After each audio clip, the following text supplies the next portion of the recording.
conversaciones de estos días. Nos acompañan, como les había mencionado, la doctora Ortega y el doctor Roberto Vélez. Mi nombre es Alejandro Díaz Domínguez y tendré el gusto de moderar esta sesión.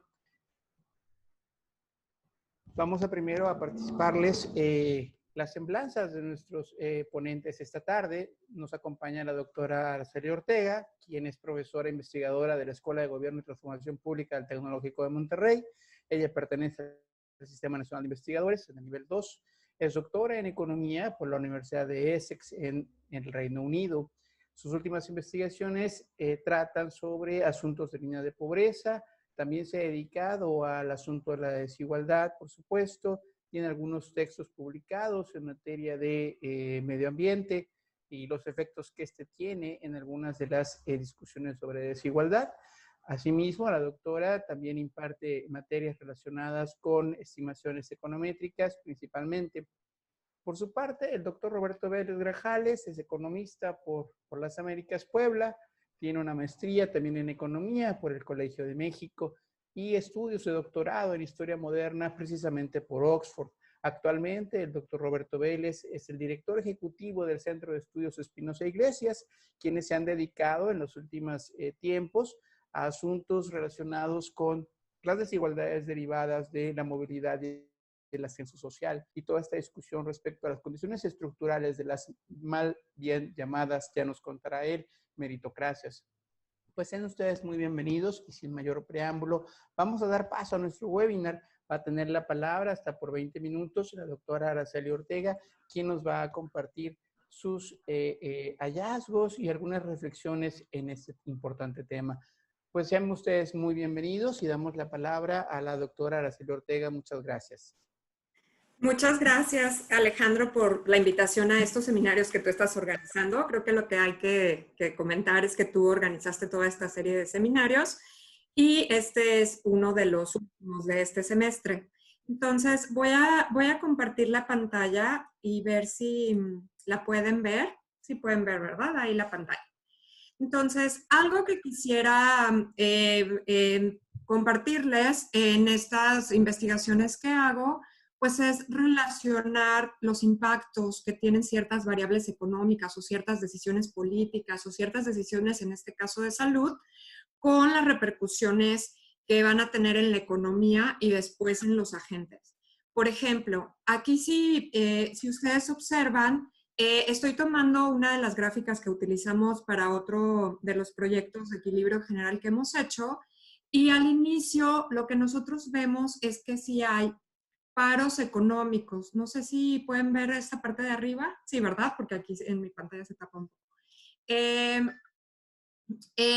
Vemos que si hay paros por la pandemia, esto va a repercutir en que muchas de las actividades económicas, sobre todo sectores primarios al inicio, sectores secundarios y el sector terciario, pues van a tener efectos en el resto de la economía. Estos efectos, cuando varios productos empiezan a ser, pues, a demandar más, como los de primera necesidad, pues vamos a ver efectos en sus precios. Y otros productos que se dejan de producir o que ya no se van a demandar, pues esos productos que se pueden poner de oferta van a caer sus precios. La caída de precios sectoriales en todos los sectores de la economía, pues va a tener repercusión en el índice de precios al consumidor, lo cual, si suben todos los precios, pues el poder adquisitivo de los salarios de las personas que trabajan, pues el poder adquisitivo va a caer. Si los precios o el índice de precios disminuye, pues su poder adquisitivo se incrementaría. En nuestro caso, pues lo que queremos ver es con este cierre de pandemia, ¿qué va a pasar con los salarios de las personas? ¿Qué pasa con su poder adquisitivo? ¿Dependen las personas de esto o no? Si fuéramos un país donde el ingreso de las personas no fuera altamente dependiente de su salario, por decir, recibiéramos capital, rentas de capital de nuestras inversiones o transferencias de donaciones del extranjero, o tuviéramos no dependencia salarial, pues nuestro ingreso estaría estable. Pero si tendemos dependencia salarial, pues el ingreso de los hogares va a disminuir cuando se cierran, ¿no? Las actividades económicas, y esto va a hacer que haya un efecto directo en el consumo de los hogares y su bienestar. También los precios finales, pues cuando ellos quieran consumir, van a afectar a su producción. Esto tiene un ingreso conjunto en toda la economía que va a repercutir en los impuestos que las personas pagan y lo que el gobierno puede recolectar, ¿no? El ingreso del gobierno va a disminuir y por lo tanto lo que puede invertir el gobierno en ayudar a las personas, pues también disminuye. Entonces, si no se tienen políticas públicas bien establecidas que vean cómo interactúa toda la economía y las repercusiones, pues vamos a tener efectos tanto en los pobres como en los no pobres. Entonces, vamos a tener un efecto en el efecto de los salarios y el ingreso, que es algo de lo que vamos a analizar aquí en estos 20 minutos, y el efecto en el consumo del bienestar de los hogares, pobres o no pobres, y ver si hay un efecto igual o desigual, si es verdad que la pandemia afecta más a los más pobres o afecta también a los no pobres y cómo se dan estos efectos. Entonces, para empezar, vemos qué pasa con el paro de las actividades en nuestro país. En cuanto al paro de las actividades, si observamos el IGAE, que es el Índice Global de la Actividad Económica, que lo podemos observar mensual, a diferencia del PIB, que es trimestral y tarda en que veamos los efectos, en el IGAE podemos observar que ya para abril tenemos un 25% en la caída del sector secundario, lo cual es altísimo, ¿no? Nunca se ha observado en los últimos años cambios o caídas tan altas. Por ejemplo, un 6% en el sector primario, por ejemplo, el agrícola, sector secundario serían las manufacturas, un ejemplo de sector terciario, los servicios. Y en total, esta línea roja, vemos que ha caído este índice global de la actividad en México un 17%, pues lo cual es alarmante. Entonces, desde ahí ya podemos tener estos impactos, ¿no? Al menos un impacto del 6% en las actividades primarias. Ahora, ¿cómo va a afectar a los salarios? Como decíamos, si los salarios no tienen ninguna, o el ingreso de un hogar dependiera de las rentas de capital que les dan, de las tasas de interés, de donaciones, transferencias, pues a lo mejor el salario no sería tan importante. Pero en el caso de México, cuando utilizamos la encuesta de ingresos y gastos de los hogares y el ingreso corriente total según el Coneval, ¿no? Como lo medimos para medir pobreza, vemos que en promedio los hogares de México, su ingreso viene de un 75% de los salarios. Entonces, ¿qué pasa si los salarios se hacen cero?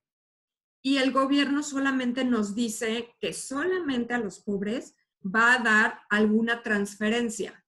Y si vemos la transferencia en promedio de los hogares, en general en México, es solo un 18%. Entonces, así sean pobres o no pobres, una transferencia solamente de menos del 18% o que cubra lo que actualmente los hogares reciben del gobierno, que son 18%, pues no coopera, no contribuye sustancialmente al ingreso de los hogares. Entonces, las preguntas son, ¿podrán las personas solamente sobrevivir de esa transferencia del gobierno y sin empleo? ¿Y cuánto tiempo? Entonces, ya tenemos, la economía está cayendo, nuestros hogares son altamente dependientes del ingreso de su salario, ya sea salario de un empleo formal, informal, pero de un salario que están recibiendo, un ingreso laboral. Entonces, ¿qué pasa si vemos el efecto de los salarios? Las medidas de pobreza, creo que muchos de los que están conectados ya las conocen, las medidas oficiales de pobreza en México, pues toman en cuenta una pobreza multidimensional. Es pobre aquella persona que tiene un ingreso que no puede consumir que no puede consumir la canasta básica, servicios como salud, transporte, educación, vivienda, ¿no? Toda esa canasta, si no la puede consumir con sus ingresos y además tiene alguna vulnerabilidad como un rezago educativo o una vulnerabilidad como la habitación, el techo de la vivienda o los servicios de la vivienda son vulnerables o no tiene acceso a salud, no tiene acceso a una buena alimentación, a seguridad alimentaria o seguridad social, entonces, pues es un pobre multidimensional. vamos a ver, los pobres multidimensionales en México, vemos que tienen una dependencia salarial. Aun cuando la persona es pobre y tiene un empleo, el 84% de su ingreso en el hogar viene del empleo. Si nos vamos a los pobres moderados, es decir, aquellos que no tienen más de 3 vulnerabilidades, los más dependientes, los hogares en los estados que tienen mayor dependencia son estos de aquí, es 84%. Un pobre extremo, 87%. Aún los que menos dependen de su ingreso, como sería el caso de Guerrero y Oaxaca, vemos que los pobres extremos dependen en más del 50% del ingreso laboral. ¿Qué pasa si estas personas pierden el empleo? Entonces, aquí tenemos a los pobres. Ahora, si consideramos a las personas que no son ni pobres ni vulnerables, de todas maneras, la dependencia que tienen en el salario es muy alta. En promedio, en México, tenemos que tanto pobres como no pobres tienen una dependencia muy alta al salario. Entonces, las políticas públicas que solamente van dirigidas hacia las personas más pobres y que solamente es una transferencia que representa menos del 15% de su ingreso, pues son políticas que no van a funcionar en el largo plazo, ¿no?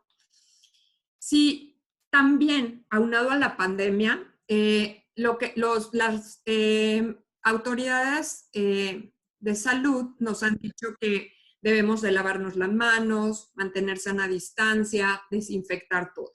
Si vemos otras de las carencias que tienen tanto en áreas rurales como en áreas urbanas, podemos ver que aun cuando las personas que viven en estos estados donde tienen la pobreza extrema más alta, que es 38%, pues van a tener también carencias en salud, van a estar hacinadas, no tienen agua para lavarse las manos, no hay drenaje, no pueden desinfectar cosas y además sufren de una carencia alimentaria, es decir, no comen sus 3 comidas, el ingreso no les alcanza para comer, alguna de las personas del lugar sí come, otras no. Esto pasa tanto en áreas rurales como en áreas urbanas. Y aún cuando digamos la pobreza extrema es muy baja, por ejemplo en Nuevo León el 1.9% tiene pobreza extrema, pero vámonos a ver qué tal está su carencia alimentaria. Si nos vamos aquí, tiene un 14% de carencia alimentaria y también tiene personas que viven sin un drenaje apropiado en las áreas rurales y en las áreas urbanas, por ejemplo, aquí en Baja California Sur, un 17% de carencia alimentaria. Entonces, son muchas las características que estos hogares pobres y no pobres, aun si tomamos aquí a los no pobres, muchos no pobres van a tener alguna vulnerabilidad. Pueden ser carentes, por ejemplo, o pueden estar viviendo hacinados y pues presentan un riesgo. Para no estar analizando tantas variables, un método que se utiliza mucho pues es agregar por estas carencias. Si tomo en cuenta estas 6 carencias solamente y construyo un índice que va del 0 al 6, donde el 6 es que tienen todas esas carencias y punteo a cada una de las personas dentro del hogar con estas carencias, vamos a ver que los más carentes en México son 34,138 personas, ¿no? Que representan muy poco, pero pues podrían, si vemos la cifra y vemos la cifra de fallecimientos por COVID actualmente, pues está alrededor también de 35,000 personas. Entonces, ¿cuánto costaría ayudar a estas personas? Son dependientes o no de su salario. Estas personas que viven bajo este nivel de riesgo en cuanto a la vivienda, tenemos que son en 91% dependientes del ingreso salarial. ¿Qué quiere decir esto? Que no porque sean pobres, nada más con una transferencia del 15% de su ingreso, van a funcionar. Tienen un problema muy alto que es depender el 91% de los ingresos salariales o del 73%, ¿no? Si quisiéramos darle el salario mínimo para poder solventar la canasta básica, un salario mínimo de lo que ahora gastan, estas 34,000 personas, 16,000 en el área urbana, 18,000 en el área rural, y le damos el ingreso corriente total por persona, que alcanzaría, es lo mínimo que podríamos darle. A estas personas, estos 34,000, nos costarían 30 millones de pesos mensuales.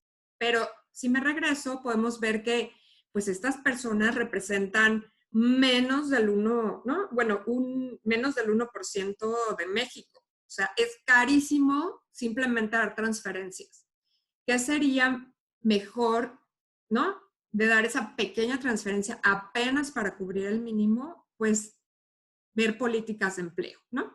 Entonces, si vemos países como la OCDE, han establecido medidas de apoyo a empresas para apoyar el pago a sus trabajadores. Por ejemplo, Alemania, desde marzo previó un fondo de 600,000 millones de euros, a través del cual el Estado puede garantizar crédito a las empresas y dirigirlo a sectores prioritarios como transporte, turismo. España, por ejemplo, autorizó el apoyo a empresas para pagar el 70% del salario del trabajador. O sea, el gobierno le ayuda a la empresa a pagar el 70% del salario del trabajador y la empresa el 30%. Esto lo que hace es, claro que es endeudamiento público, ¿no? Pero lo que hace es que no se mate al empleo, que las personas sigan viviendo al menos con lo que estaban viviendo durante estos meses de la pandemia. ¿Dónde están los de mayor riesgo en México si quisiéramos ayudarlo? Pues están en Baja California, están en Chiapas, en Chihuahua, y si vemos los costos, por ejemplo, en Baja California Norte, si decidieran ayudar a estas personas de mayor riesgo en riesgo 6, pues el gobierno tendría que hacer un gasto de 83,000 pesos mensuales para solamente estas personas. Estamos hablando de personas dentro de esos hogares. Entonces, si vemos cómo están estas poblaciones, estos hogares que viven en riesgo 6 por las vulnerabilidades que tienen alrededor del hogar, y lo comparamos con los datos que tenemos de la Dirección General de Epidemiología, pues vemos que actualmente hay una cifra de 299,000 contagiados, bueno, hasta el 12 de julio, 34,000 fallecidos, y que estas familias, ¿no? En estos estados, si vamos acumulando qué porcentaje de las personas contagiadas están, simplemente estos estados que están en nivel 6, bueno, que tienen hogares dentro del nivel 6, acumulan el 36%. Si se fijan, aquí no incluimos a Ciudad de México, porque Ciudad de México es un outlier. Ciudad de México y Estado de México se salen del promedio, ¿no? Ahí aumentaría mucho más del 50%. Pero si vemos a estos estados con muchos de sus hogares viviendo en alto riesgo por vulnerabilidad, pues también vemos que representan el 36% de los contagiados en nuestro país. Entonces, regresando a qué queremos hacer, pues aquí, como estuvo con nosotros hace tiempo, Enrique Minor, ¿no? Exfuncionario del Coneval, nos comentaba que el Coneval pues hizo un mapa donde convergen el número de contagiados y de fallecidos con los niveles de pobreza. Entonces, si hubiera una relación clara entre pobreza y contagios, pero no es tan clara simplemente la pobreza y contagios. Tiene que ver con el medio ambiente, tiene que ver con el ingreso que recibe la persona, tiene que ver cuáles son los riesgos que tiene. Entonces, por ejemplo, no es claro el contagio vinculado solo a pobreza o pobreza extrema. El Coneval, si ustedes se meten aquí al mapa, pueden ver el número de municipios en casos positivos por contagio y vemos que los más pobres, pues no necesariamente son los que tienen más municipios contagiados. Y de este lado, los extremadamente pobres, vemos que no son los que tienen más municipios contagiados, ¿no? Tiene que ver con varios factores de cómo, o sea, cuál es el empleo, cuál es el ingreso que reciben por empleo cómo está medido, cómo se organizan los sectores. Entonces, si recuerdan el modelo de equilibrio general, que pues son los modelos que hago, lo que hice fue simular una caída del 7% del PIB. Es una caída mínima en 2020 comparado con lo que nos está reflejando el IGAE. Entonces, si hubiera esta caída del PIB, ¿cómo repercutiría en toda la economía? Y sobre todo, pues quiero ver el efecto en el consumo y en el bienestar de los hogares. Entonces, aquí lo que hice fue tomar solamente las líneas de pobreza por ingreso de los hogares. Por ejemplo, estos son aquellos que no pueden comer o pagar la canasta básica en el área rural y estos en el área urbana. Y si vemos en la crisis de 2008 a 2009, la línea azul nos diría que esto fue lo que dejaron de consumir. Entonces, en 2008-2009, que fue un año de la crisis financiera, vemos que los hogares sufrieron casi en un 10% la caída en su consumo y podemos ver a todos los hogares, estos serían los hogares pobres rurales, estos serían los pobres urbanos y estas serían las personas en hogares no pobres. Entonces, vemos que en el 2008 las líneas azules, pues esa crisis financiera pegó más o menos igual a todo. Pero ahorita si yo hago una caída del 7% del PIB a como está la economía ahorita, vemos que las personas que están en esta sección de ingreso, que es donde ya pueden comprar la canasta alimentaria, pero apenas les alcanza para transporte, para pagar educación y para pagar su salud, son las que más sufren, hasta un 18% en la caída en su consumo. O sea, es un 18% de caída del bienestar ante un 7% de cambio en el PIB, un año, ¿no? Y es una simulación muy tenue para los niveles de PIB que estamos esperando en su caída. Si esto también lo hacemos para una segunda efecto, esta sería ahora la línea anaranjada, es la del efecto de solamente la caída en el 7%, pero ¿qué pasa si empezamos a cobrar un poco de impuestos para destinarlos a educación, a que la educación primaria continúe teniendo estas metas de objetivo de tener a sus estudiantes en ella? Si hacemos eso, las líneas amarillas vemos que el 7% en caída del PIB, más un aumento mínimo del 1% en impuestos para financiar educación, repercute en una, ¿no? en una caída de más del 10% del consumo en los hogares. No los beneficia. Estos serían los hogares pobres extremos en el área rural y estos serían los pobres extremos en el área urbana y su caída es de un 14%. ¿No? También, si hacemos otra simulación, pero ahora los impuestos se van para tratar de solventar gastos en salud, como sabemos, para poder solventar los gastos en salud, pues se requiere un mayor esfuerzo porque México no está preparado para eso. Entonces, la recaudación tiene que ser más amplia. En este caso, los hogares, aún pagando para poder tener esta salud, pues su consumo, ¿no? total va a disminuir más. Por ejemplo, vemos que el H4 y el H8, que son los hogares no pobres y que a veces no creemos, ¿no? Donde está incluida al menos en la ENIC la clase media alta trabajadora, entonces también su ingreso, no es que la crisis no les afecte, su ingreso también no les va a alcanzar y van a ver su consumo disminuido en un 10%. Entonces, esta simple simulación, tenemos más, pero por el espacio de tiempo, nos dice que una caída del 7% a causa de la pandemia en estos lugares, no, la desigualdad se ve que hay mayor desigualdad, mayor impacto en estos hogares, pero a todos les impacta de una manera negativa en su consumo esta crisis. Entonces, algunas de las conclusiones serían que la pandemia tiene repercusiones negativas en los sectores económicos y estos a su vez en el empleo. Debido a que en México el ingreso de los hogares depende en promedio el 75%, o sea, el 75% de sus ingresos laborales y en menos de las transferencias, pues perder el empleo en México significa perder 75% de tus ingresos.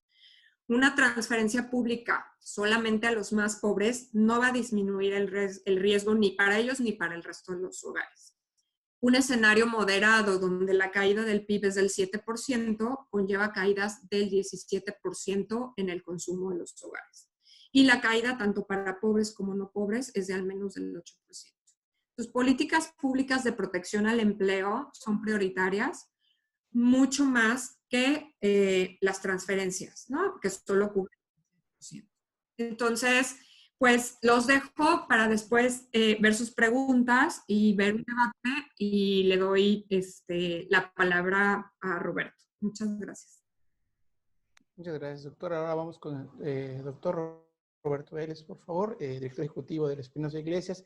Ya nos han llegado algunas preguntas, muchas gracias. En cuanto termine la participación del doctor Roberto Vélez, vamos a dar paso a las preguntas, todas ellas bienvenidas, interesantes. Aprovechen, por favor, este chat para que nos envíen sus preguntas. Simplemente aprovecho también el espacio para agradecer la presencia de los distintos profesores de las escuelas del Tecnológico de Monterrey, de nuestro decano de la Escuela de Gobierno, Arturo Sánchez.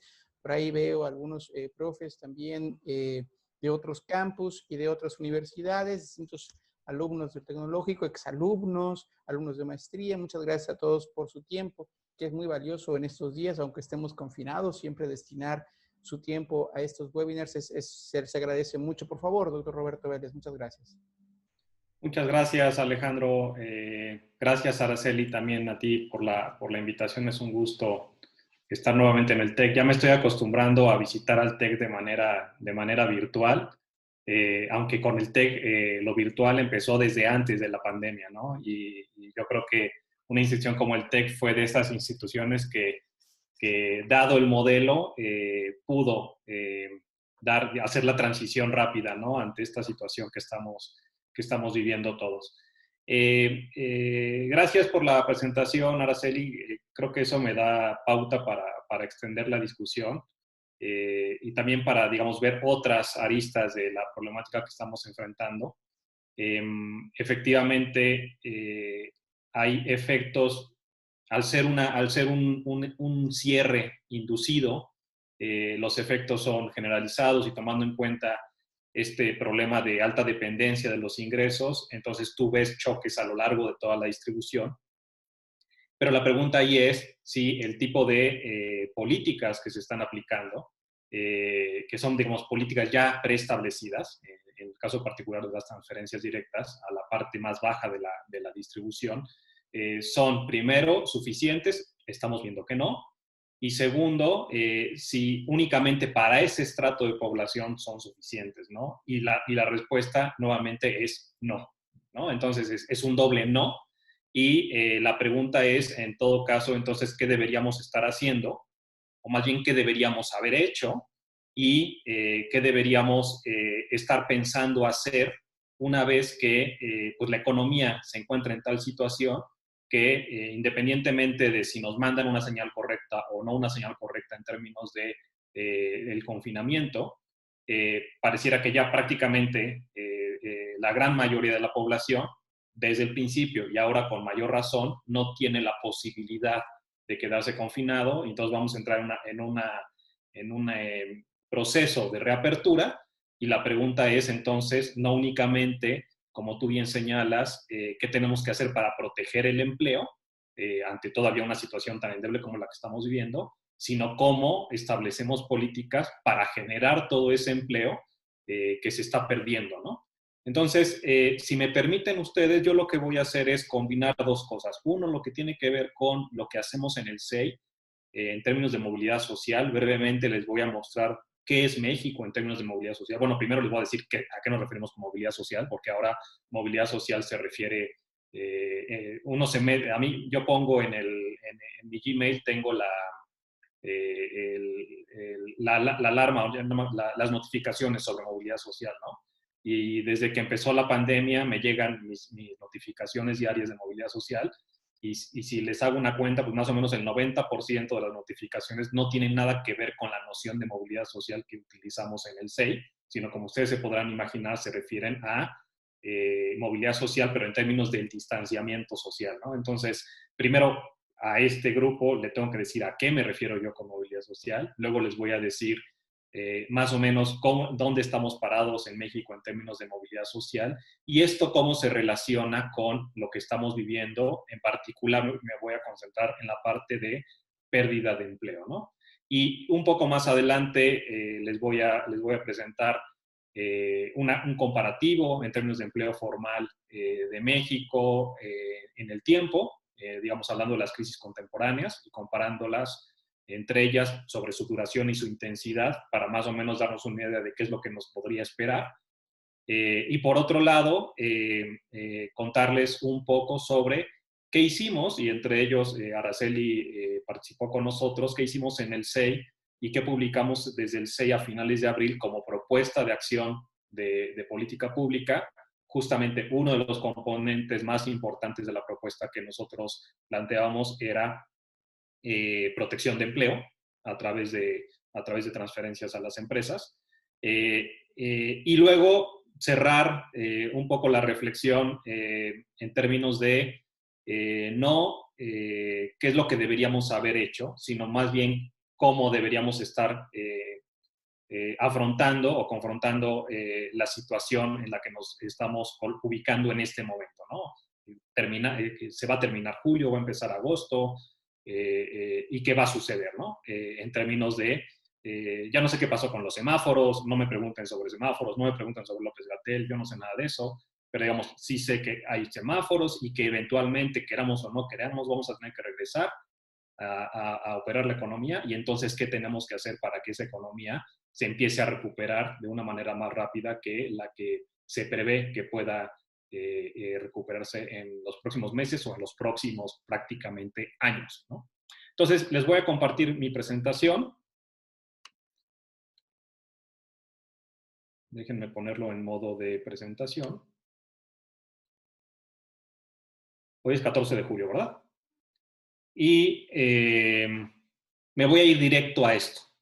Pero antes de explicarles el gráfico, les voy a decir a qué nos referimos con movilidad social en México. Entonces, la pregunta básica que nos hacemos en el SEI cuando hablamos de movilidad social es si las condiciones de origen de las personas están siendo determinantes en sus opciones de logro, ¿no? Entonces, imagínense, por ejemplo, el hecho de nacer hombre o mujer, si eso cambia mis opciones de vida, ¿no? Es un accidente de cuna, nacer hombre o nacer mujer, ¿no? 50-50. Si el hecho, por ejemplo, de nacer en el sur de México o nacer en el norte de México, cambia mis opciones de vida, ¿no? Son todos accidentes de cuna, o como les diría John Roemer en sus análisis sobre igualdad de oportunidad, son circunstancias, es decir, son situaciones sobre las cuales las personas no tienen control. Ellos no eligen, ¿no? Como lo diría claramente Joe Stiglitz, las personas la mejor elección que pueden hacer en su vida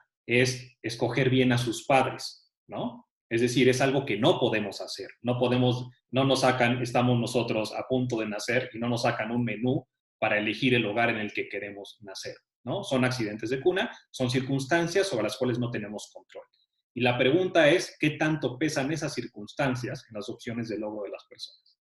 A eso nos dedicamos en el SEI desde hace prácticamente 15 años, 3 encuestas nacionales, y la última encuesta nacional, que fue la que levantamos en 2017, tiene una característica en particular, que es que podemos hacer desagregaciones regionales. Entonces podemos capturar, en términos de estadística descriptiva, que es lo que les voy a presentar hoy, el efecto del accidente de cuna por región, ¿no? Es decir, el hecho de que yo esté que sea originario del sur o que sea originario del norte o que sea originario de esta regionalización que ustedes ven en el mapa de la derecha.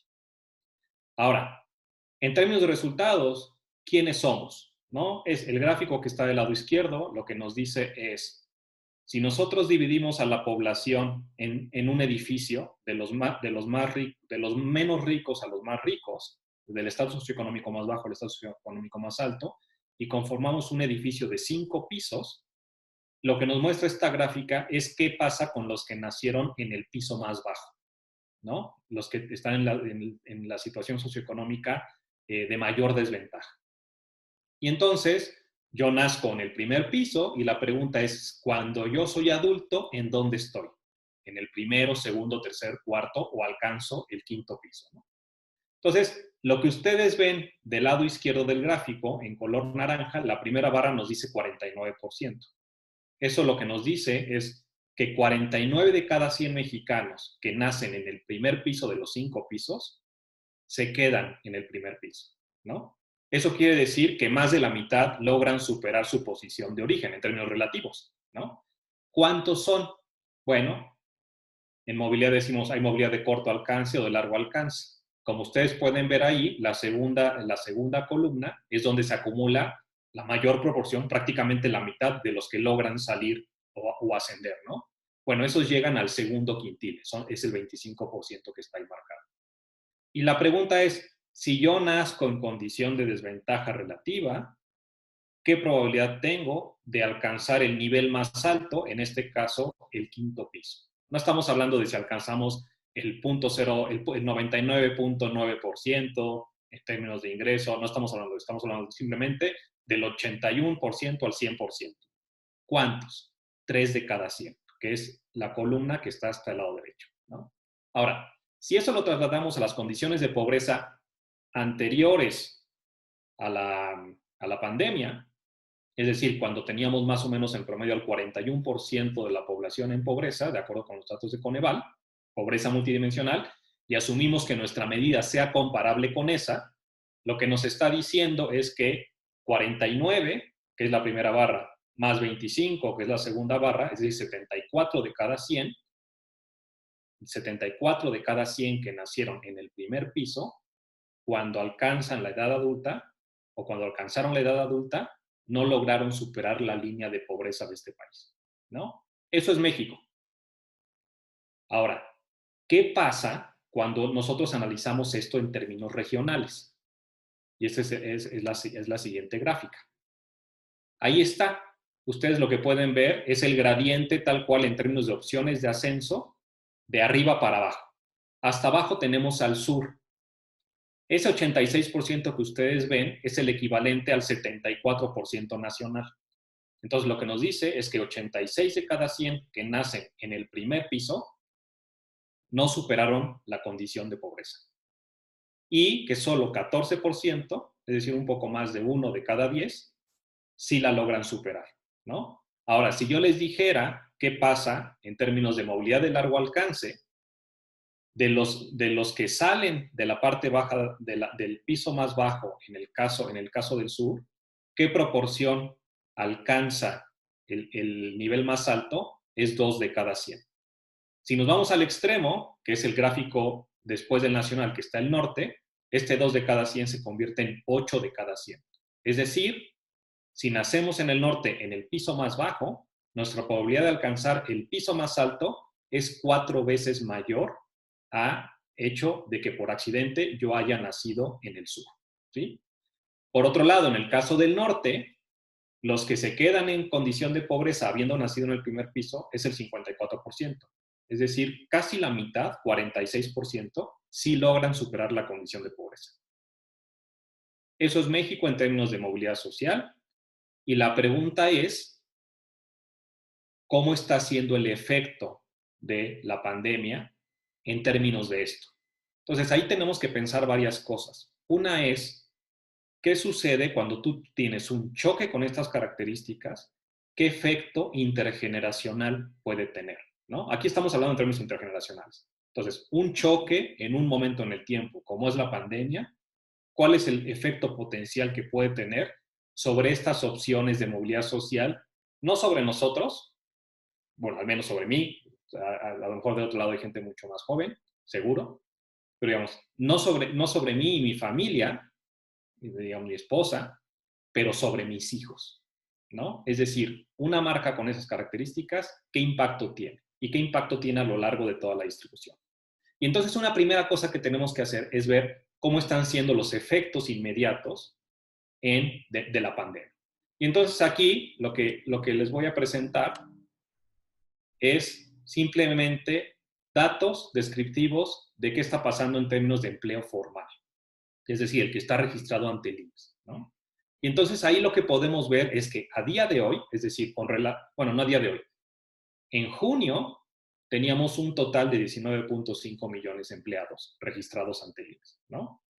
Cuando el último mes donde alcanzamos el máximo, es decir, el máximo a partir de que empezamos a caer, fue en febrero, en 2020, y en ese momento teníamos 20.6 millones de empleados registrados ante el IMSS. Esto quiere decir que en el transcurso de marzo, abril, mayo y junio, en 4 meses, hemos perdido, en términos de empleo formal, 1.1 millones de empleos. ¿Sí? Ahora, la pregunta es, ¿cómo ha sido la intensidad en términos regionales? Esa es mi pregunta, ¿no? Entonces, en términos de estadística descriptiva, nuevamente, aquí lo pueden ver del lado izquierdo. En términos absolutos, ese 1.1 millones de pérdida de empleo formal se ha repartido de esta manera. En el norte, 238,000. En el norte-occidente, y piensen en el mapa que les presenté al principio, 109,000. Norte-centro, 143,000. El centro, que es donde está la Ciudad de México, 395,000. Y el sur, 228,000. ¿No? Si nosotros pensamos en términos de población, si mal no recuerdo, donde tenemos una mayor concentración de población es en el sur y después en el norte. Y luego ya vienen las otras zonas del norte que tienen una menor población, sobre todo hablando de población en edad de trabajar 15-65 años, ¿no? Ahora, lo que está del lado derecho no es en términos absolutos, porque digamos, en términos absolutos tú dices, hay un gran problema en términos de la intensidad del efecto, en la intensidad del choque en el centro, ¿no? 400,000 empleos del 1.1 millón que se han perdido se concentran en el centro. Y en el norte también, ¿no? 238,000 y sur 228,000, los otros mucho más ligeros.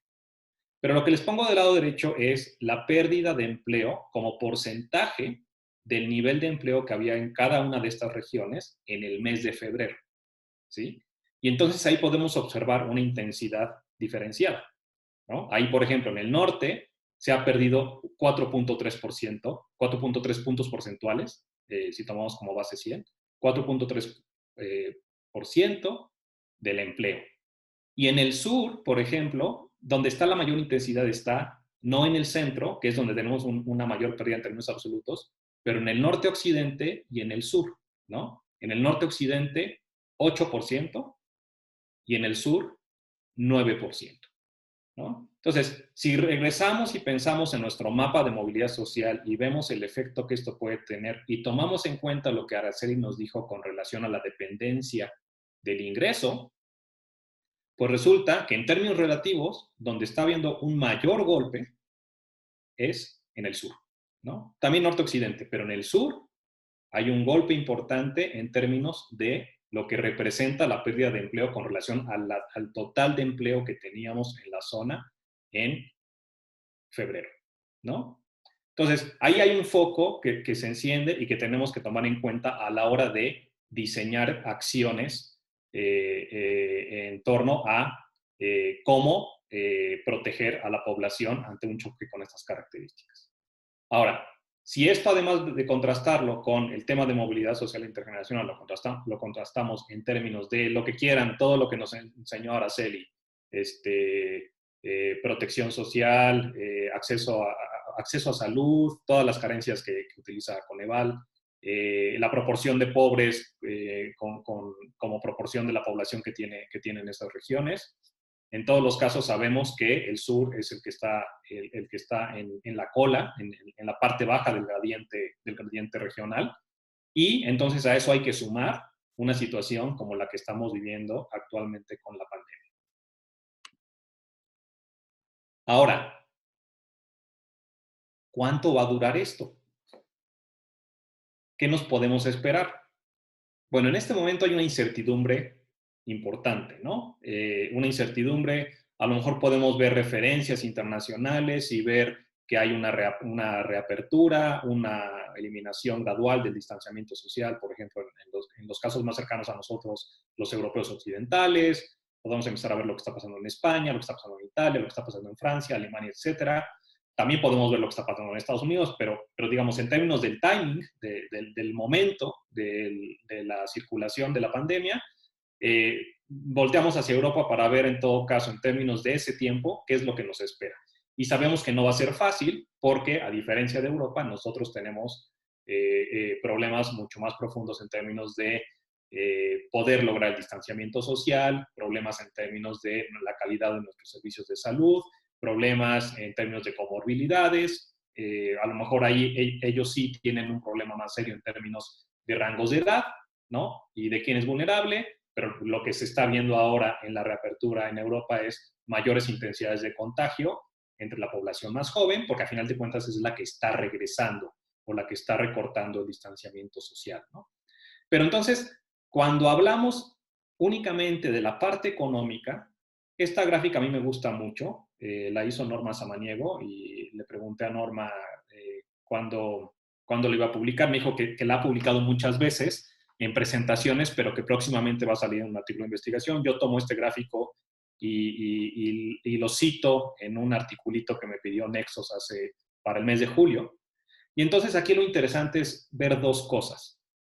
Si ven las tres líneas, las tres tendencias, el color rojo es la crisis de 2008, el color azul es la crisis de 1995 y el color amarillo es la crisis de 2001.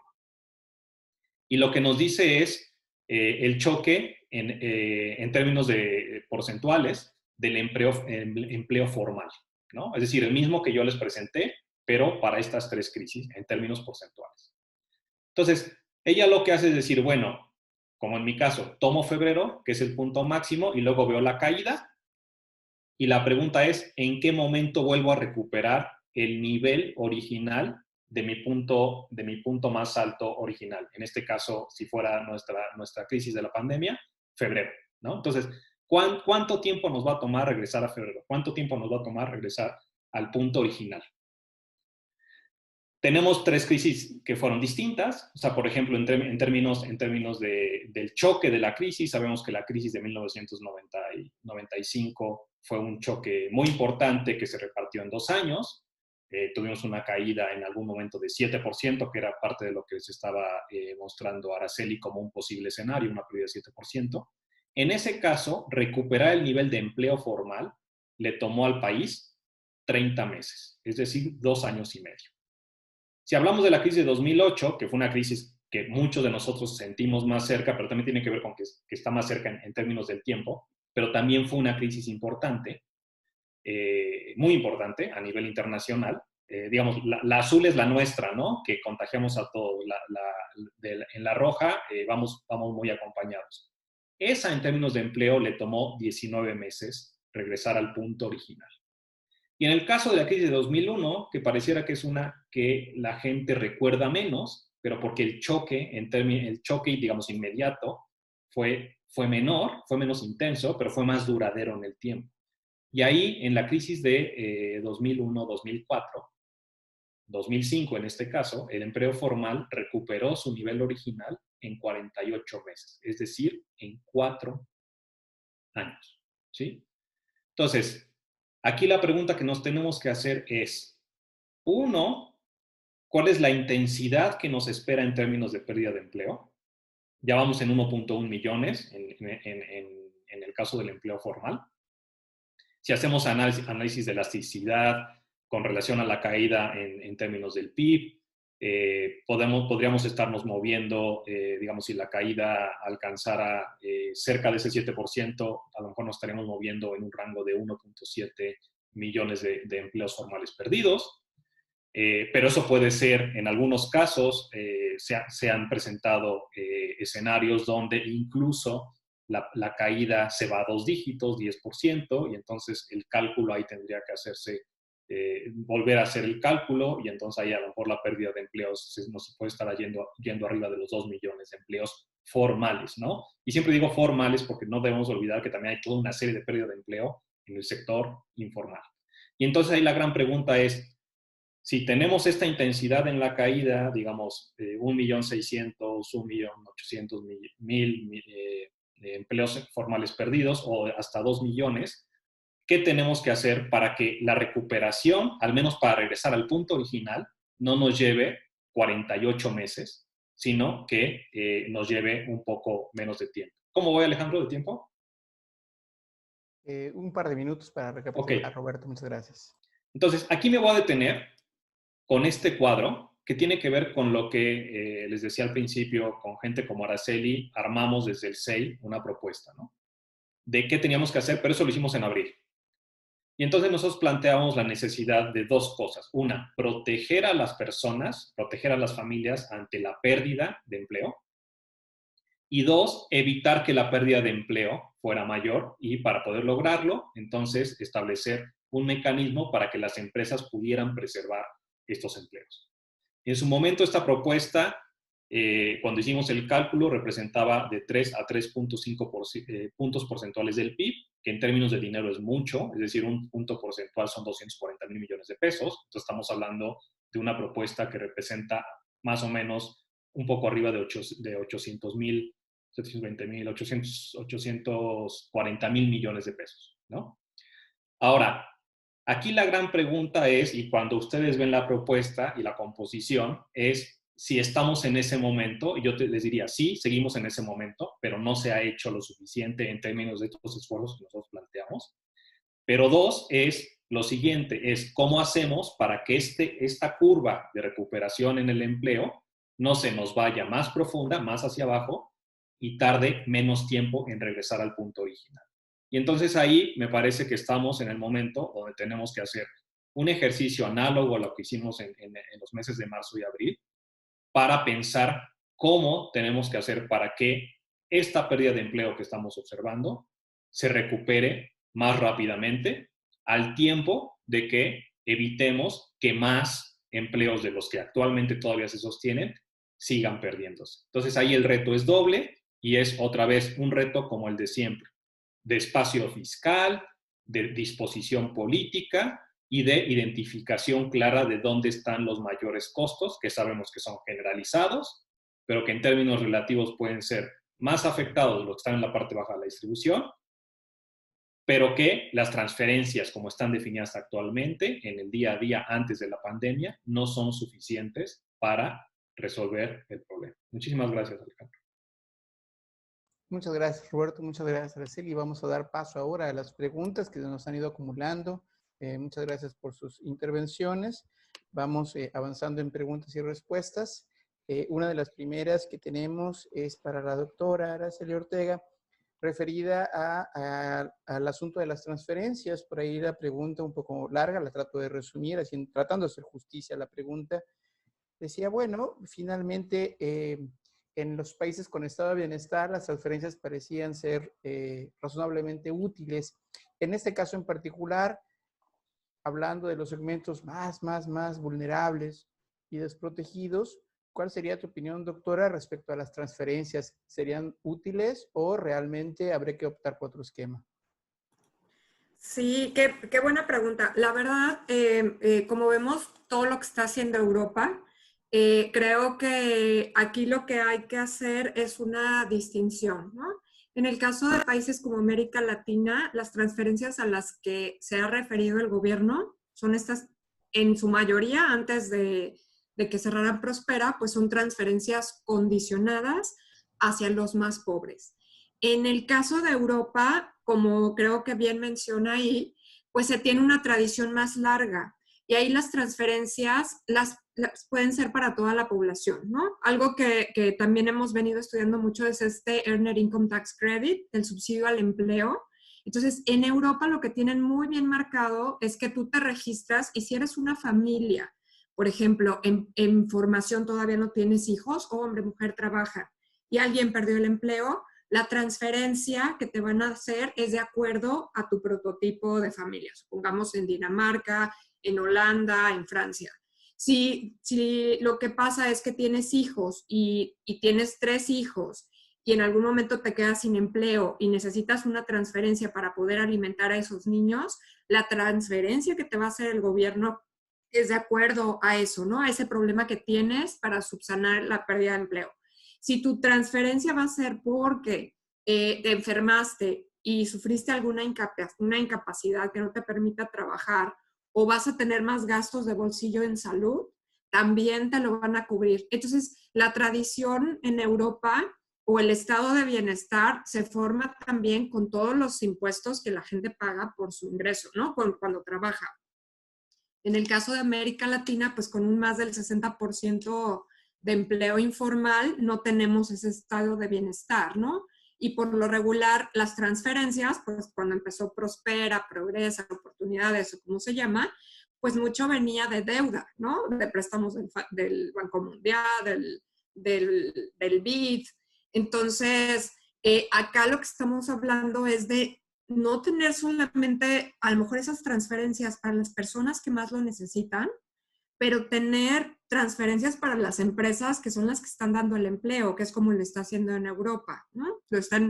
Esa transferencia que están dando es para que las empresas puedan seguir pagando los salarios de los trabajadores.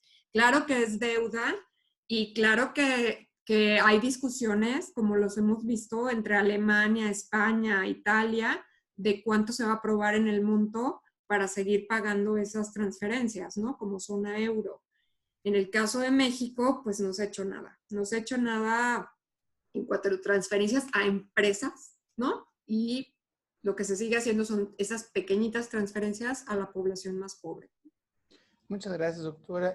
Doctor Roberto, voy a juntar un par de preguntas en virtud del tiempo, que como siempre nos gana. Una de ellas tiene que ver con la distinción conceptual entre cómo podríamos definir desigualdad y cómo podríamos definir pobreza, con afán de distinguirlas. Esa era la primera pregunta. Y la segunda, que ha generado una serie de cuestionamientos importantes en el chat entre nuestro auditorio, es estas diferencias importantes que mostrabas en tus gráficas, doctor, respecto al sur y al norte-occidente. Por ahí una de las preguntas se adelantaba y decía, bueno, ¿será por caída en el turismo que estas dos regiones tienen esta caída, tanto una de 8 y otra de 9 puntos? Y la otra pregunta era, bueno, ¿qué otras razones pueden explicar esta caída?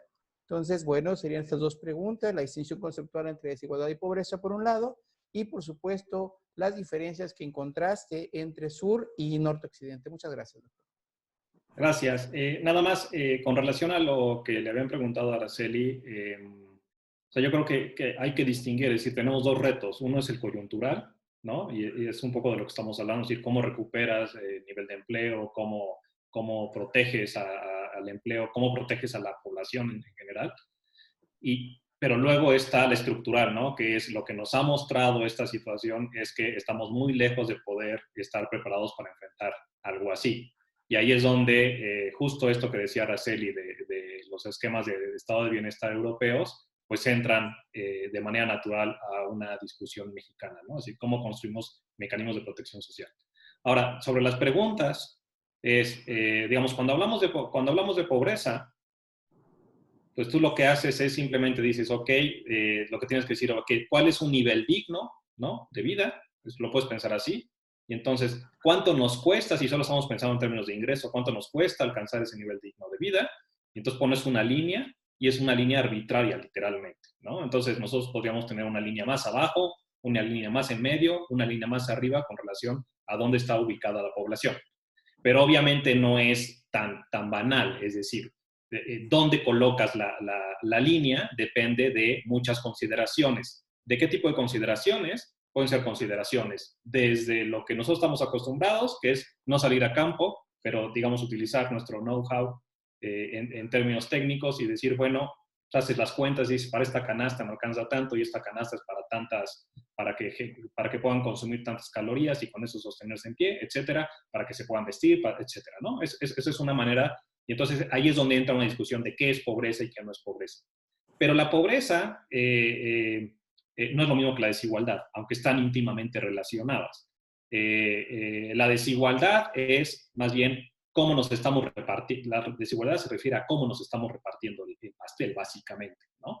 Entonces, cuando hablamos de una desigualdad total, quiere decir que una sola persona se está llevando todo el pastel, ¿no? O cuando hablamos de igualdad perfecta, entonces, si tenemos 100 pesos, si tenemos 100 personas, cada persona se lleva un peso, ¿no? Eso es, digamos, a lo que nos referimos con desigualdad. Ahora, hay distintos tipos de desigualdad, ¿no? Y está, digamos, algo que marca un antes y un después en la discusión sobre la desigualdad, y no porque él represente únicamente él represente esa trayectoria de análisis sobre desigualdad, sino que sí es una culminación de análisis conceptual, pues tiene que ver con todo el trabajo que ha hecho Amartya Sen, ¿no? Y Amartya Sen, desde el enfoque de funcionamientos y capacidades, hay una discusión muy famosa en las Tanner Lectures de 1979, donde lo que se hace es una pregunta, ¿no? Y él dice, ¿desigualdad de qué? ¿No? Y no me voy a meter a la discusión de la Tanner Lectures de Amartya Sen, pero sí podemos hablar de diferencias en tipos de desigualdad. Y al menos yo mencionaría 3. Una tiene que ver con desigualdad de resultados, que es lo que les conté ahora, es decir, tenemos 100 pesos y cómo se reparten, 100 pesos por PIB y cómo se reparten, ¿no? Esa es desigualdad de resultados. Luego tenemos una cosa que es desigualdad de trato, y ustedes piensan, por ejemplo, en la desigualdad de género, ¿no? Es decir, cómo se está tratando en el mercado laboral a las mujeres versus los hombres, cómo se está tratando a la población por su tono de piel, ¿no? Esa es desigualdad de trato. Y luego tienes la tercera, que es desigualdad de oportunidad, que es la que está más cercana al tipo de análisis que nosotros hacemos, que tiene que ver con justamente si la distribución de oportunidades es pareja o no es pareja, ¿no? Es decir, si el hecho de que las circunstancias con las que nacen las personas sean distintas entre ellas resultan determinantes o no en lo que puedan hacer en la vida. Entonces, ¿tenemos o no tenemos las mismas oportunidades todos? Entonces, son como los 3 tipos de desigualdad. Con relación a las diferencias regionales, puede tener mucho que ver, y eso ahí lo puede comentar también Araceli, en cómo por sectores se ha ido perdiendo el empleo en los distintos lugares. Yo realmente esa parte no la he pensado a profundidad, pero digamos, en general yo les diría que si nosotros vemos el mapa del país, tú cuando ves el sur es el lugar donde la tasa de formalidad es más baja, ¿no? Es decir, nosotros vemos la tasa de informalidad en el sur y es altísima, ¿no? Es tan alta como diferencias de puntos porcentuales de más de 2 dígitos, ¿no? Con relación a las demás regiones, ¿no? Entonces, tú tienes mercados muy restringidos laborales en el sur y esos mercados restringidos en el sur están siendo golpeados más intensamente, ¿no? En el norte-occidente y en el norte son otras dinámicas, pero también hay que tomar en cuenta otra cosa ahí, que es, por un lado, la densidad poblacional y por otro lado, esto que les dije que no me he metido realmente a desmenuzar, la composición del desempleo en términos del sector, pero que hay que analizarlo, ¿no? Es decir, ¿dónde está la maquila? ¿Dónde están los corredores turísticos? Todo eso, por supuesto que importa, porque eso también te va a decir cuál va a ser la velocidad de recuperación una vez que estemos abiertos nuevamente. Muchas gracias, Roberto. Muchas gracias por estas respuestas. Voy a juntar algunas preguntas que nos han llegado aprovechando la coyuntura de tu respuesta sobre el empleo respecto a los impactos dobles, ¿no? El primero es si todos estos efectos que nos han ilustrado desde los modelos de equilibrio general y los de pérdida en el empleo por región, ¿cuál es la relación que guardaría con el empleo informal? Es decir, ¿esperaríamos un escenario semejante con el empleo informal? ¿Peor? ¿Mejor? Esa es una pregunta. Otra pregunta tiene que ver con cómo absorbe, si es que esto ocurre, el empleo en su conjunto, la informalidad y la formalidad como golpes a la economía como un todo, ¿no? ¿Ahí se refieren a desplazamientos de uno al otro? Ok. Y la última sería, bueno, cómo preservar que no caiga tanto el empleo, cómo preservar un poco el empleo, pero tampoco sacrificarlo con deuda. Serían como 3 puntos de empleo. No sé si gustas empezar, doctora, o gustas empezar, doctor. Sí, si quieres, comienzo. También con respecto a todo lo que comentó Roberto, como bien dice, por ejemplo, esta división entre empleo formal e informal, donde informal nos referimos a aquellas personas que no pagan impuestos y que no tienen ciertas, ¿no?, protecciones sociales. Si nosotros vemos el mapa de México, el norte tiene un desempleo mucho más alto que el sur en tasa, ¿no? En términos de tasa, el norte pareciera que tiene tasas de desempleo mucho más altas, pero cuando vemos la informalidad, el sur tiene tasas, en Oaxaca, recuerdo, hasta el 80% informal. Entonces hay menos desempleo pero es que el empleo que tienen es precario, ¿no? Es informal o es este trabajo que no tiene todos los beneficios, que ahora con la pandemia lo pierden y ni siquiera tienen un beneficio de salud o un beneficio de protección contra otras enfermedades o incapacidades, ¿no? Ni siquiera van a tener pensión o préstamos para casa, para todo esto. Entonces, pues formal e informal. En cuanto a los modelos, por ejemplo, de equilibrio general, el modelo que presenté es nacional, entonces ahí lo que podemos distinguir es entre los distintos sectores y podemos distinguir dónde están los empleos más formales e informales de los distintos sectores de la economía y podríamos hacer esa simulación. O sea, si bien ahorita está ahí el modelo, nada más tengo que decir, para decir los impactos entre las personas que tienen empleo formal e informal, simplemente hay que desmenuzarlo para ver cómo va a estar el cambio en el bienestar entre el empleo formal e informal a nivel nacional. Ahora, matrices para hacer estos modelos a nivel subnacional, pues hay que construirlas, ¿no? Creo que es un gran vacío que tiene México. Hay matrices regionales, no siempre están todas actualizadas. Por ejemplo, todavía ni siquiera tenemos la MIP 2018 de, ¿cómo se llama?, del INEGI. Tenemos la matriz de insumo producto del 2008, la del 2013, pero la del 2018 pues todavía no está, ¿no? Publicada.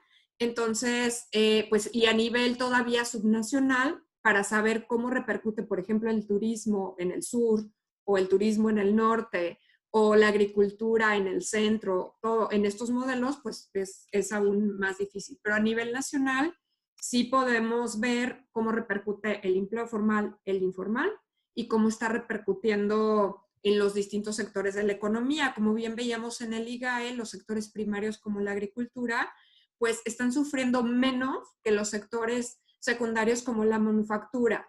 Y en el sector de servicios es un efecto mixto, porque ahí tenemos servicios, por ejemplo, de transporte, pero también tenemos servicios bancarios, ¿no? Entonces, en el terciario, que se ve ahí una mezcla, pero todos ellos pues tienen caídas mayores al 10%, ¿no? En este primer mes medido de marzo a abril, porque ni siquiera tenemos las mediciones de abril a junio, ¿no?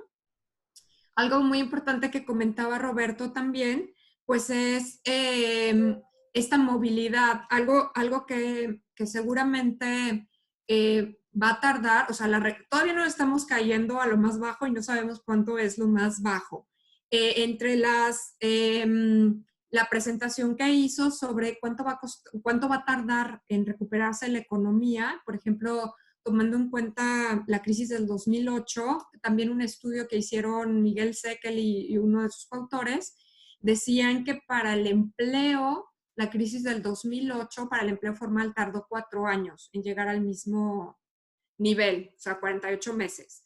Y el empleo en sí, el PIB, en 1.5 años. Luego el empleo también había que desmenuzarlo por los distintos grupos de edad. O sea, también tenemos, ¿qué va a pasar con el empleo de los jóvenes de menos de 24 años? ¿Qué pasa con el empleo un poquito más consolidado entre las personas 30 y 40? ¿Y qué pasa con el empleo de las personas de más de 40 años? ¿No? Entonces, repercute también la crisis según no solamente los niveles de pobreza, pero también las edades, ¿no? Las edades, los sectores y la formación familiar. Hay muchas familias de personas de más de 50 años que ya no tienen los hijos, ¿no?, en el nido. Pero hay familias en reciente formación con niños pequeños que la pérdida del empleo pues le va a repercutir a generaciones. Entonces también, digo, para todos los que están dentro de la escuela de gobierno o dentro de otras escuelas, pues hay mucho todavía por investigar, ¿no? No se tienen respuestas. Muchas gracias, doctora. Roberto, por favor. O sea, retomando esta última parte que mencionaba Araceli y intentando recordar el documento de Miguel Sekeli, me parece, Araceli, que hacían las diferencias también por niveles de ingreso, o sea, digamos, los niveles de ingreso en donde habían perdido el empleo y cuánto les había tomado recuperarlo, ¿no?, a cada uno de esos grupos. Y también, sí, digamos, estamos hablando de desigualdad y ahí hay desigualdad. Es decir, el tiempo de recuperación fue diferenciado, ¿no? No me acuerdo si Miguel también lo hizo por género, pero sí lo hizo por, digamos, sí, por sexo. Sí, lo hizo por género. Y esto que decías, ¿no?, por grupos de edad, ¿no? Y en todos estos casos se observa, buena medida diferencias, ¿no? Tanto en la intensidad del choque como en el tiempo de recuperación en número de meses, ¿no? O número de años en este caso, para regresar al punto original. Entonces, eso es muy importante tomarlo en cuenta cuando planeas, ¿no? No únicamente la protección, sino en este caso la recuperación o la generación de empleo y dónde deberías estar colocando tus baterías, dada la restricción presupuestal a la que te enfrentas. Había una de las preguntas que tenía que ver con lo de la deuda, ¿no? ¿Cómo le haces? A mí esa pregunta me la hacen mucho porque pues es obvia, ¿no? O sea, ¿de dónde vamos a sacar? Y hablaba yo del espacio fiscal, ¿no? Por ejemplo, el CIEP ha hecho cálculos y hablan de más o menos 2 puntos porcentuales del PIB de espacio fiscal. Próximamente va a publicar algo Fausto Hernández al respecto. Ahí, tomando en cuenta lo que próximamente va a publicar Fausto, diría que el choque, o sea, el sabor que me deja después de haber leído el texto, yo se los puedo contar porque también no sale, pero va a salir. Bueno, a lo mejor cuando esto está en YouTube ya está el texto público, pero digamos, el sabor que me deja es que en el análisis costo-beneficio o ante la disyuntiva, el costo de oportunidad de dejar de hacer cosas, dada la restricción presupuestaria a la que nos enfrentamos, va a resultar más caro que haberlo hecho y habernos endeudado, ¿no? Porque luego en el tiempo tú puedes hacer los ajustes que de por sí tienes que hacer, porque hay un problema estructural de ingreso fiscal y también de cómo lo estás gastando, pero digamos en la parte de ingreso fiscal hay un problema y había manera de enfrentar este endeudamiento y luego comprometiéndote como Estado, y cuando digo Estado es gobierno federal, partidos políticos, gobiernos estatales, municipales, etcétera, comprometiéndose a una reforma hacendaria seria, el efecto del monto que nosotros, por ejemplo, estábamos planteando, que es de 3 a 3.5%, no era algo insalvable en el tiempo, y cuando digo el tiempo es justamente 15, 20, 25 años, que es lo que tenemos que suavizar para que no haya un choque intergeneracional tan importante como el que nos podemos esperar. Entonces, si no tienes, pues pides prestado, ¿no? Y luego te ajustas, pero lo importante es cómo lo utilizas de tal manera que el choque se mitigue y el tiempo de recuperación se acorte, ¿no? Ese sería el gran reto y eso es lo que nos ayudaría a que ese uso de ese gasto extra tuviera sentido, ¿no? Si es nada más para hacer comerciales o cosas así, decir, no, que quedes en casa y nada más, pues eso no va a servir para mucho. Para algo servirá, pero no va a ser tan efectivo como lo que necesitamos. Ahora, con relación a cómo se utiliza, o sea, si estamos en un país con el nivel de informalidad en el que tenemos, resulta muy complicado identificar a la población que está perdiendo, o sea, identificar me refiero a ir y darles el dinero, a identificarlos, los que están perdiendo en el sector informal del trabajo, ¿no? Entonces nosotros ahí lo que planteábamos era simplemente, y ahí Araceli lo sabe, es transferencias. Pero las transferencias, no, o sea, nosotros cuando pensamos en transferencias, estamos pensando en transferencias de emergencia, ¿no? Choques que requieren de transferencias de 3 meses y a lo mejor se pueden extender hasta 6 meses.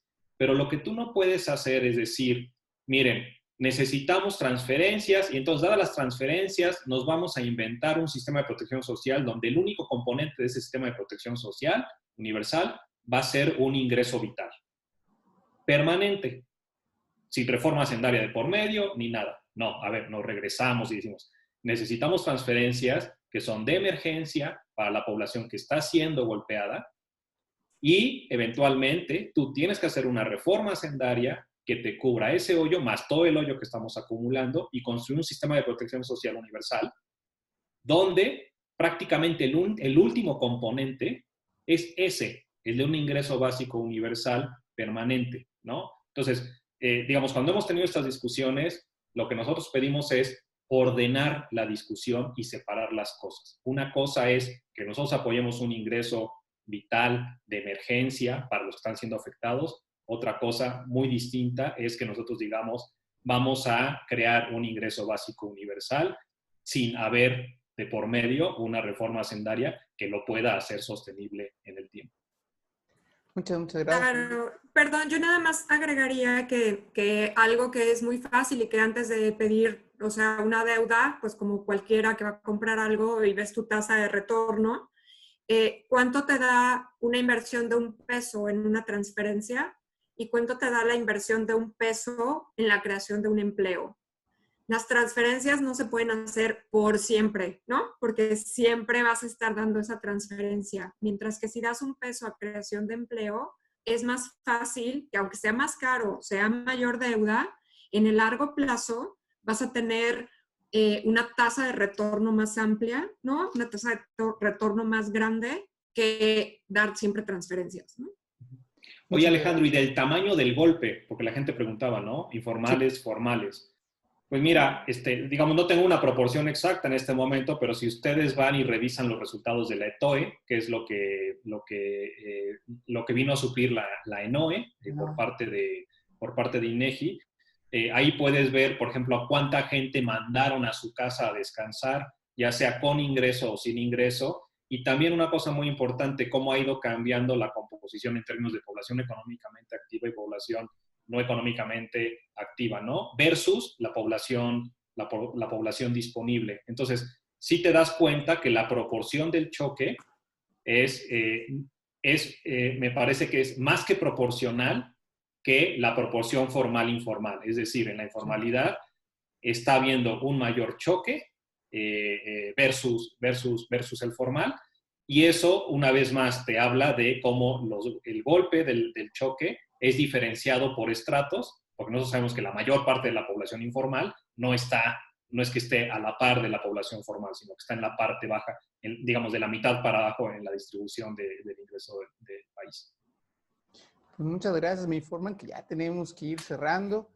Todavía nos quedan por ahí un par de preguntas, pero bueno, les agradezco mucho su tiempo, a todas las personas que se han conectado, a ustedes también, a nuestros expositores, a la doctora Araceli Ortega, al doctor Roberto Vélez. Muchas gracias por su disposición, por aceptar la invitación para estos seminarios. Este seminario será el último del mes de julio, pero regresaremos en agosto con unas nuevas series. También debo hacer el comercial antes de que Aguanto me corte. Estas pláticas, todas las que hemos sostenido desde, corrígeme Vita, pero creo que de abril para acá, mayo para acá, van a estar disponibles en nuestras redes sociales, en la página de la Escuela de Gobierno en YouTube, para que ustedes las puedan volver a ver o difundir, muchas gracias, o ver por primera vez. Simplemente para terminar, quiero agradecer al equipo de comunicación de la Escuela de Gobierno, a toda la Escuela de Gobierno también por su cooperación, distintas profesoras, a nuestros invitados externos como Roberto en esta ocasión, que nos ha apoyado también con su tiempo y su presencia y toda la información que nos ha brindado. Les agradezco mucho. Siguen llegando preguntas por ahí de la reforma fiscal. Hay una pregunta que si por ahí me ayudan en el chat a responder, es una pregunta importante por lo provocativa que es si debemos dejar de destinar dinero a los megaproyectos para destinarlos a otras cosas derivadas de la pandemia, ¿no? En fin, creo que tenía que haber cortado ya hace varios minutos, pero bueno. Araceli ya lo dijo, sí. por cada peso gastado, cada peso invertido, ¿cuál es el efecto de ese peso? Pues ahí está la respuesta a esa pregunta. Tasa de retorno del tiempo. Y ahí tenemos Araceli.ortega si me quieren mandar alguna pregunta, y también cuando ya lo tengan en YouTube, seguro que voy a revisar qué preguntas tiene, porque es algo que yo creo, doy muchas gracias a Roberto, porque sé su tiempo es súper valioso de estar con nosotros, que ya me estoy robando otros poquitos, y a Alejandro por organizar estos seminarios. Y pues es un tema, ¿no? Creo que nos involucra a todos, y si tienen respuestas más sencillas, ¿no? A sus preguntas, que lo que contestamos, también me gustaría saberlas. Muchas gracias. Gracias. Muchas gracias. Bueno, pues sin otra cosa que agregar, hay muchas todavía y siguen llegando comentarios, preguntas, en fin. Bueno, a mí me encuentran en Twitter, Alejandro, si quieren. Roberto Vélez G. ¿Puedes dar tu cuenta, por favor? Roberto Vélez G. Esa es mi cuenta de Twitter y ahí me pueden encontrar y ahí podemos seguir platicando. Perfecto, bueno, pues muchas gracias. Estén en el correo de la doctora, araceli.ortega@tec.mx. Tienen la arroba de Roberto Vélez G en Twitter. Y pues muchas gracias a todos por su tiempo, por conectarse. Vamos a estar grabando, grabamos todos estos seminarios. Van a estar disponibles en la cuenta de la página de gobierno en YouTube y en nuestras redes sociales también. Y bueno, pues sin otra cosa que agregar, pues les damos las gracias por su presencia, por su tiempo, por su comentario y preguntas, un montón de preguntas que afortunadamente recibimos. Ha causado una muy buena impresión todo esto. Muchas gracias por acompañarnos. Ahí tienen en pantalla nuestros correos y nuestras redes sociales también. Pues les agradecemos mucho a las personas que se han conectado esta tarde con nosotros. Muchas gracias, Roberto. La verdad, agradecemos mucho tu tiempo y tu presencia. Muchas gracias, doctora Araceli. Te agradecemos mucho también tu tiempo y tu presencia acá con nosotros. Sin otra cosa que agregar, ahora sí, ya por fin, antes de que me corten, muchas gracias. Y vamos a cerrar para dar paso a pues un descanso de un par de semanas, pero regresaremos en agosto con una nueva serie de seminarios virtuales. Muchas gracias y muy buenas tardes a todos. Gracias, buenas tardes. Gracias, Roberto. Gracias, Alejandro. Gracias, saludos.